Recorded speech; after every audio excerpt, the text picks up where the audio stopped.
अगर कोई आपसे पूछे कि सब्जियों का इस्तेमाल क्या है तो आपका सीधा जवाब होगा सब्जियों का इस्तेमाल खाने में किया जाता है। लेकिन अगर मैं कहूँ कि सब्जियों का इस्तेमाल सिर्फ खाने में नहीं बल्कि म्यूजिक बनाने में भी किया जा सकता है तो आप आश्चर्य में जरूर पड़ जाएंगे। लेकिन इस असंभव काम को किया है एक ऑस्ट्रेलियन म्यूजिकल ग्रुप ने। इस म्यूजिकल ग्रुप की खोज फरवरी 1998 में हुई थी। इसमें म्यूजिक के लिए कोई भी इलेक्ट्रॉनिक इंस्ट्रूमेंट का यूज नहीं किया जाता है बल्कि फ्रेश सब्जियों को कुछ इस तरह बजाया जाता है कि इससे एक धुन बनकर निकलती है। फरवरी 1998 में वियना में स्थापित इस समूह में 10 संगीतकार, एक कुक और एक साउंड टेक्नीशियन शामिल हैं। कलाकारों के ग्रुप के सभी सदस्य विभिन्न कलात्मक क्षेत्रों में अपना प्रदर्शन करते हैं। प्रदर्शन के पहले उपकरणों का निर्माण गाजर, अजवाइन, मिर्च, तोरी और अन्य कच्ची सब्जियों से किया जाता है। विशेष माइक्रोफोन के उपयोग से उनकी आवाज को बढ़ाया जाता है। प्रदर्शन के बाद बची हुई सब्जियों और कटे हुए टुकड़ों को दर्शकों के लिए सूप में पकाया जाता है। यह समूह एक वर्ष में 20 से 30 शो करता है। अप्रैल 1998 से लेकर सितंबर 2012 तक दुनिया भर के स्थानों में प्रदर्शन करने वाले सब्जियों से बने उपकरणों के साथ खेलने वाले संगीतकारों के इस समूह को 77 प्रदर्शनों के लिए उन्हें एक सब्जी ऑर्केस्ट्रा द्वारा सबसे अधिक संगीत कार्यक्रम के लिए गिनीज वर्ल्ड रिकॉर्ड भी प्राप्त हो चुका है। क्या आपको पता है कि सऊदी अरब एक ऐसा देश है जहाँ एक भी नदी नहीं है, सिर्फ बड़े बड़े रेगिस्तान है और ऐसे रेगिस्तान में कोई खो जाए तो उसका जिंदा लौटना मुश्किल हो जाता है। इस समस्या से निपटने के लिए सऊदी सरकार ने पिछले कुछ वर्षों में सऊदी अरब के विशाल रेगिस्तान में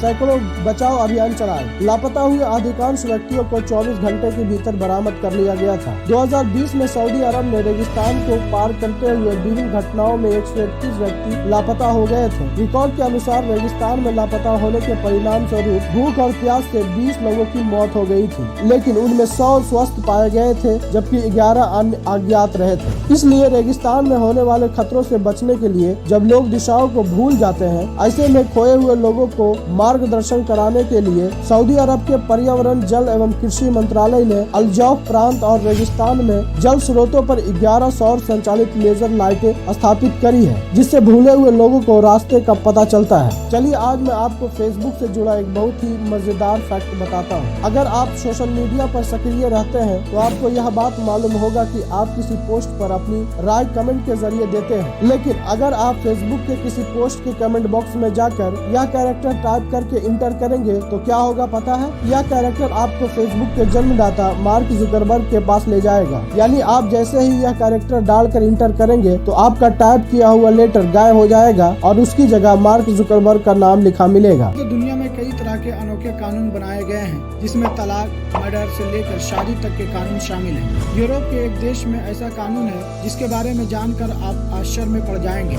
यह कानून शादी से जुड़ा है। इस देश में मृत व्यक्ति से भी शादी की जा सकती है, वह भी कानूनी रूप से। जी हाँ, हम बात कर रहे हैं यूरोपीय देश फ्रांस की। यूरोपीय देश फ्रांस में एक ऐसा कानून है जिसके तहत लोग मृत व्यक्ति से भी शादी कर सकते हैं। नागरिक संहिता के अनुच्छेद 171 में इसका प्रावधान दिया गया है। इस तरह की शादी को नेक्रोगेम कहते हैं। हालांकि ऐसी शादी करने के लिए लोगों को राष्ट्रपति की अनुमति लेनी पड़ती है। यह शादी बिल्कुल आम शादियों की तरह ही होती है। इस शादी में भी सभी रस्मों और रिवाजों को निभाया जाता है। बस फर्क इतना होता है कि दूल्हे की जगह उसकी तस्वीर रखी होती है। अब सवाल है कि क्यों बनाया गया था यह कानून? तो प्रथम विश्व युद्ध के समय ऐसी महिलाएं जो बिना शादी के गर्भवती हो जाया करती थी, बच्चे की पिता की मृत्यु शादी से पहले हो जाती थी, तब बच्चों को पिता का नाम मिल सके इसलिए महिलाएं मृतकों से शादी करने लगी थी। लेकिन यह कानून एक पुल हादसे के बाद बनाया गया था। दरअसल साल 1959 में एक पुल गिर गया था।